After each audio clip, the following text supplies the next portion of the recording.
Yo, what is up? My name is Sloth, and today I'm bringing you a brand new series called Sloth's Anime Thoughts, where I'll be tackling various topics that are going through my head. In today's video, I'm going to be discussing intent versus execution in anime in order to figure out which has more importance in the long run. If you happen to find this video entertaining and or informative, consider supporting my channel by leaving a like and a comment down below. And without further ado, I hope you enjoy.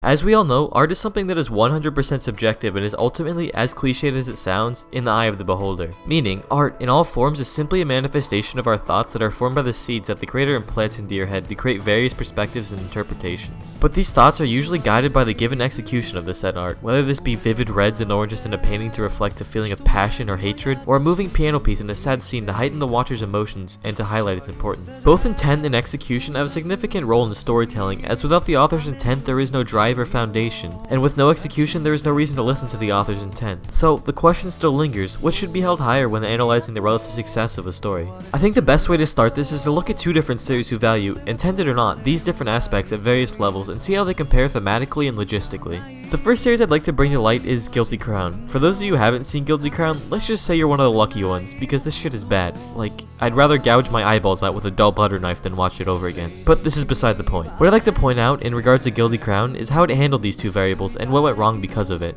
Upon watching this series, you will see it is trying very hard to feel compelling and serious, and if you somehow make it to the end, it would appear as if it intended to be a tragedy, but due to the lack of cohesion between plot points and characters that resemble cardboard in terms of depth, you're left with an almost comical excuse for an ending. It felt so extremely rushed and poorly executed that it almost came out insulting that I waited 7 hours and 30 minutes just to watch that. But it was clear the intent was there, so due to the lack of execution, the author's attempt to create a sad and meaningful ending just resulted in a mess. So, with that being said, it's clear no matter how inventive or compelling the idea is, with poor execution, it'll amount to basically nothing. But does the same still apply on the opposite side of the spectrum? Well, finding a story with the equivalent lack of execution to intent was kind of difficult for me, so I found the next best thing, a series with much less ambition for what it was going for in comparison to Guilty Crown, the Tatami Galaxy. If you haven't seen Tatami, go do it. Unlike Guilty Crown, it's actually really good. While I've seen some people dismiss Tatami as one of those too deep for you shows, it is, however, the exact opposite. It actually doesn't get any simpler than Tatami in terms of its message. It's so straightforward a child could understand it. But despite of its extremely simple message, it manages to be overwhelmingly effective in portraying it. It oozes creative prowess out of every line of dialogue and manages to have nearly infinitely more dynamic characters despite having half the episode count. Simply put, its execution is flawless. And to be fair, I don't think it's the best comparison between series, but it does go to show how, despite of ambition, execution remains supreme in this case. So let's look at a series that is sort of in the middle ground and see how it stands up.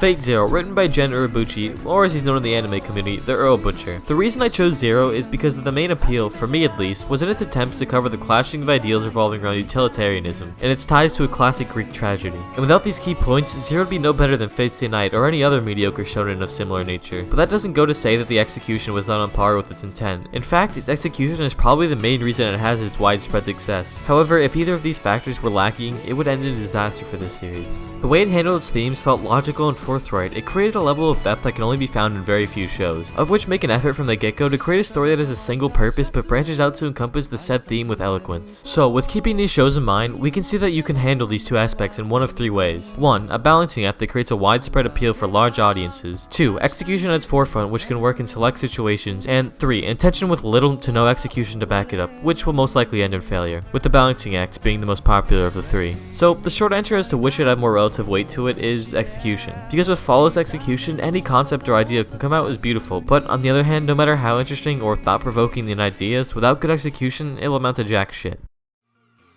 If you find the asinine rantings of your friendly neighborhood sloth interesting, feel free to subscribe to be notified when a new video goes live, and until next time, thanks for watching.